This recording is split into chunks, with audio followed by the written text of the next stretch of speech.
Welcome. Today, we're going to pull back the curtain on astrology.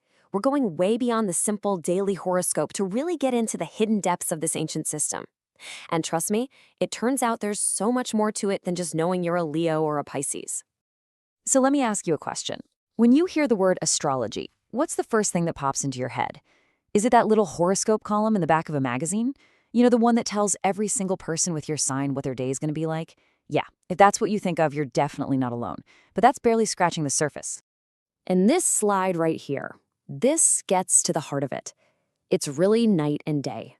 On one side, you've got your magazine horoscope. It's based on just one thing, your birthday. That's it.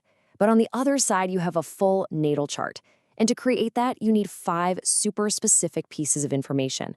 It's really the difference between a quick stick figure drawing and a detailed 4K photograph of your personal cosmic DNA.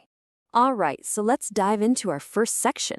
We're going to talk about what most of us think we know and why it's really just the tip of the iceberg. It's time to talk about the limits of newspaper astrology. This quote from the source material really just says it all, doesn't it? Because those horoscope columns are only looking at where the sun was on your birthday, the advice has to be incredibly broad.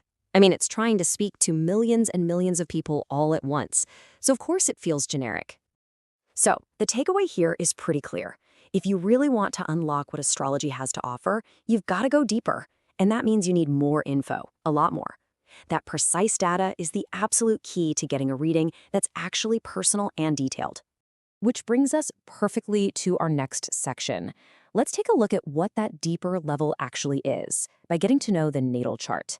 Think of it as your own personal, one-of-a-kind cosmic blueprint. So what is a natal chart?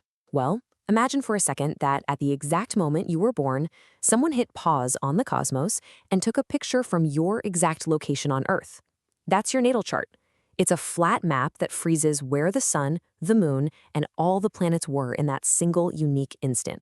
And to create that incredibly specific cosmic map, these are the 5 ingredients you need. It's not just the day, month, and year you were born. The exact time, we're talking down to the minute, and your place of birth are what make that chart 100% uniquely yours.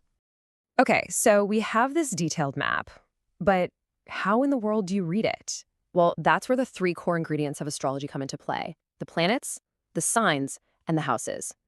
I love this analogy because it makes it so easy to understand. Think of it like a sentence in a play. The planet is the what. It's the main actor, the core energy.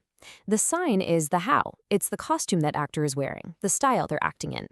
And the house, that's the where. It's the stage, the specific area of your life where this whole scene is playing out. So let's meet some of those actors. The sun, that's your ego and identity. That's the one you already know. But your moon, that's totally different. That represents your private, emotional self, how you react on instinct. And then you have Mercury, which is all about how you think and communicate, while Mars is your energy, your drive, your get up and go. Each planet is a different character inside of you. And of course, every actor needs a stage to perform on. That's where the houses come in. The chart is divided into 12 houses, and each one represents a specific part of your life. So, for instance, if you have a lot of planetary action in your 10th house, that might point to a really important career. Action in your 7th house could tell you a lot about your partnerships.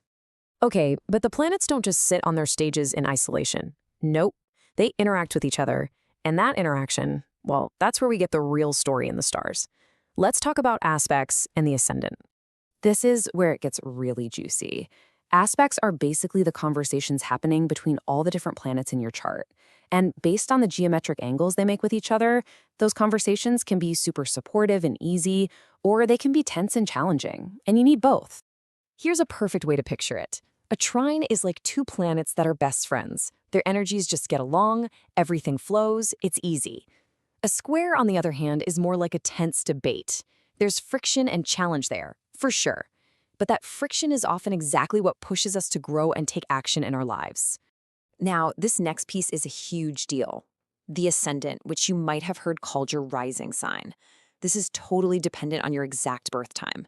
People describe it as your social mask, the first impression you give off. It's the lens through which you see the world, and it's how other people see you before they even get to know your sun sign. And this right here, this is the answer. This is exactly why 2 people can have the same sun sign, say you're both Scorpios, but have completely different personalities. Your rising sign plus your moon sign plus all the planets in their unique houses and the conversations they're all having. It creates a cosmic blueprint that is 100% yours and yours alone. So, what does this all add up to?